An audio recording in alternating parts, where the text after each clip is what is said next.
Alex Miller at Capnion here. I'd like to talk about a recent data breach at Robinhood.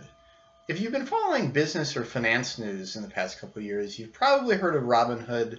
They're most famous for their central role in the retail trader dynamics that have driven rather unusual and exciting gyrations in the stock prices of companies like AMC and GameStop.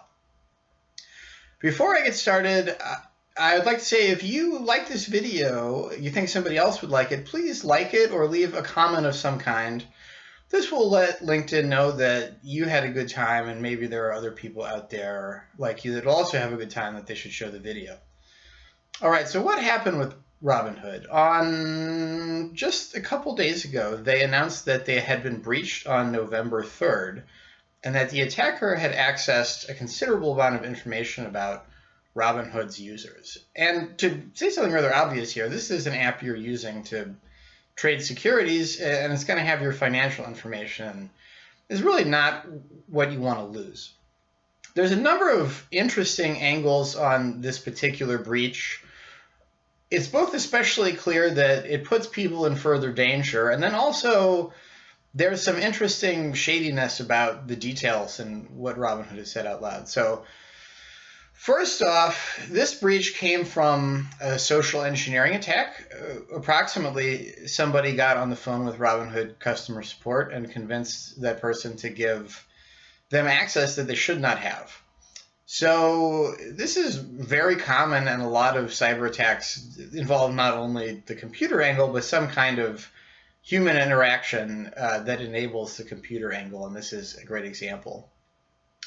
What was lost? This is really interesting. So email addresses of 5 million people were lost, and these people are in maybe immediate danger. I'll talk in a second. This is maybe a criminal gang that is going to do this again.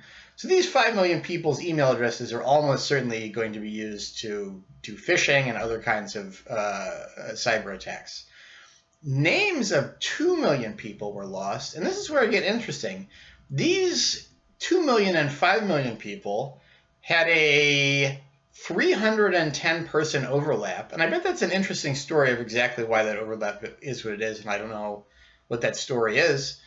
310 people lost both their name and their email, and then for 10 people, more extensive data was lost, and Robinhood has not said publicly exactly what that data was, other than to reassure it wasn't bank numbers and social security numbers and that kind of thing.